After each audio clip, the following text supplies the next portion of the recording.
નમસ્કાર મિત્રો, સ્વાગત છે આપ સર્વનું તમારી પોતાની યુટ્યુબ ચેનલમાં। આજે આપણે ધોરણ 9ના હિન્દી વિષયના પાઠ નંબર 14ના સ્વાધ્યાયનું સંપૂર્ણ સોલ્યુશન આપણે આ વિડીયોમાં જોશું।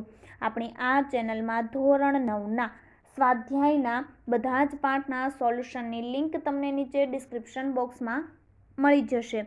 તો ચાલો આપણે શરૂ કરીએ ધોરણ 9ના હિન્દી વિષયના સ્વાધ્યાયના પાઠ નંબર 14નું સોલ્યુશન। જો મિત્રો ધોરણ 9ના હિન્દી વિષયના સ્વાધ્યાયના પાઠ નંબર 14નો વિડીયો તમે તમારા મિત્રોને જરૂરથી શેર કરજો।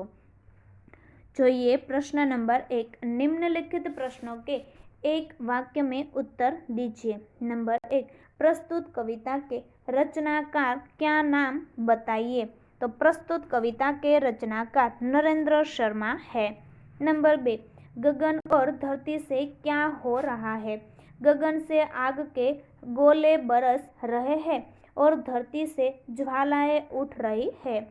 नंबर 3, सात समंदर में क्या हो रहा है। सात समंदर में हिंसा की आग से पानी खोल रहा है। नंबर 4, काव्य शीर्षक का समानार्थी शब्द दीजिए। कविता और जमाना। प्रश्न नंबर 2, संक्षेप में उत्तर लिखिए। नंबर 1, बुद्धि और हाथ किस कार्य के लिए है। बुद्धि का कार्य संसार के अज्ञान को दूर करके यहाँ छाई जड़ता मिटाना है। हाथों का काम बुद्धि के मार्गदर्शन में पृथ्वी को स्वर्ग की तरह सुंदर बनाना है। त्यार पछी नंबर 2, ज्ञान और पृथ्वी की कैसी स्थिति हो रही है। ज्ञान अपनी गहराई हो रहा है। पृथ्वी दुख के समुद्र में डूब रही है। नंबर 3, मानव की क्या स्थिति हो गई है। मानव ईश्वर बनने का प्रयास कर रहा था। उसे सारी सृष्टि पर अपना नियंत्रण स्थापित करना था, परंतु आज वह सब छोड़कर अपने ही विनाश में लग गया है। प्रश्न नंबर 3, सविस्तार उत्तर दीजिए। नंबर 1, कवि ने हृदय में किसी व्यथा है। तो कवि संसार में हो रहे संसार के दृश्य को देखकर बहुत दुखी है। उसे लगता है कि ऐसी स्थिति में उसे चिंता करने वाला कोई नहीं है। उसकी करुण कथा को सुनने में किसी की दिलचस्पी नहीं है। कवि अपनी पीड़ा के घुट पी लेने में ही अपनी भलाई समझता है। सारी दुनिया को दुख में डूबी देखकर वह भी गम के समुद्र में डूब जाना बेहतर मानता है। उसे लगता है कि ऐसी स्थिति में उसका कोई भी निशाना सही बैठने वाला नहीं है। इस प्रकार कवि के हृदय में घोर दुख और निराशा है। नंबर 2, युग और मैं कविता का संदेश लिखिए। युग और मैं कविता में कवि ने संसार की स्थिति के संदर्भ में अपनी स्थिति देखी है। कवि कहता है कि प्रायः मनुष्य अपनी मामूली पीड़ा को भी बड़ी मानने लगता है। उसे लगता है कि उसके अस्तित्व का कोई महत्व नहीं है। प्रस्तुत कविता के माध्यम से कवि कहना चाहता है कि दुनिया की स्थिति देखकर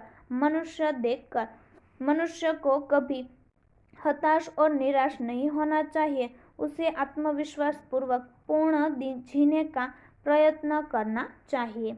प्रश्न नंबर 4, संदर्भ सहित स्पष्टीकरण दीजिए। नंबर 1, मानव को ईश्वर बनना था। निखिल सृष्टि वंश में लानी, काम अधूरा छोड़कर रहा आत्मघात, मानव ज्ञानी सब झूठे हो गए। निशाने तुम मुझे छूटे तो क्या। तो जवाब से प्रस्तुत कविता पंक्तियां नरेंद्र शर्मा की युग और मैं कविता से ली गई है। इनमें कवि ने बताया है कि मनुष्य किस तरह अपनी प्रगति की राह से भटककर गुमराह हो गया है। मनुष्य ने विज्ञान के क्षेत्र में अनोखी सिद्धियां प्राप्त कर ली है। इन सिद्धियों के बल पर वह स्वयं को ईश्वर समझने लगा। ऐसी सिद्धियों वाले देश की सारी दुनिया पर अपना अधिकार करने के फेर में पड़ गए। उन्होंने ईश्वर बनने की राह छोड़ दी और अपना ही विनाश करने लगे। कवि कहता है कि जब सबने अपनी राह छोड़ दी तो मैं अगर भटक गया तो इसमें मेरा क्या दोष। नंबर 2, जाने कब तक घाव भरेंगे, इस घायल मानवता के जाने कब तक सच्चे होंगे सपने सबकी सम्मता के, सब दुनिया पर व्यथा पड़ी है, मेरी ही क्या पड़ी बड़ी व्यथा। तो प्रस्तुत कवि पंक्तियां नरेंद्र शर्मा की युग और मैं कविता से ली गई है। इनमें कवि ने दुनिया के भविष्य के प्रति निराशा प्रकट की है। कवि कहते हैं कि वर्तमान में संसार संहार की वृत्तियों में उलझा है, चारों ओर विध्वंस की स्थिति है, एक दूसरे पर प्रभुत्व स्थापित करने की दौड़ होड़ है। ऐसी दशा में मनुष्य की बराबरी की बातें केवल बातें ही रह जाएंगी। जब तक संसार में शांति और भाईचारे की भावना नहीं होगी तब तक मनुष्यता का वातावरण नहीं बनेगा। बिना उसके मानव मानव की समानता का आदर्श कभी व्यवहार में नहीं आ सकेगा।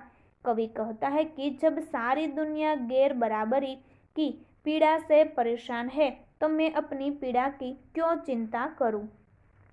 प्रश्न नंबर 5, विरोधी शब्द लिखिए। नंबर 1, हस्ती नास्ती। नंबर 2, अंगार ओला। नंबर 3, समुद्र तो पोखर। प्रश्न नंबर 6, निम्नलिखित शब्दों के समानार्थी शब्द देखकर उनका वाक्य में प्रयोग कीजिए। नंबर 1, अनगिनत असंख्य। वाक्य बन से आज अनगिनत मनुष्य बेकार है। नंबर 2, गगन आकाश। गगन में बादल छाए हुए हैं। नंबर 3, दुनिया संसार। वाक्य बन से दुनिया बहुत बड़ी है। नंबर 4, निखिल संपूर्ण। निखिल विश्व में कई अजायबियों है। नंबर 5, तहस नहस बर्बाद। वाक्य बन से दंगे में सारा गांव तहस नहस हो गया। नंबर 6, आपा अभिमान। वाक्य बन से सुधीर को अपना आपा छोड़ देना चाहिए। प्रश्न नंबर 7, ऐसी स्थिति में आप क्या कर सकते हैं। तो जब मौत सभी को निगल रही हो, चारों ओर अत्र तत्र सर्वत्र आग लगी हो, हत्याएं हो रही हो, तो इन तीनों परिस्थितियों में सबसे पहले मैं 108 नंबर डायल करके पुलिस को जानकारी दे दूंगा। इसके अतिरिक्त जब मौत सभी को निगल रही हो और वह मेरे बस की बात होगी तो मैं सबकी सहायता करूँगा। अगर वह मेरे बस की बात नहीं है तो भी मैं भीतर से स्थिर रहकर मेरे हिस्से में मेरा जो भी कर्म होगा मैं करता रहूँगा।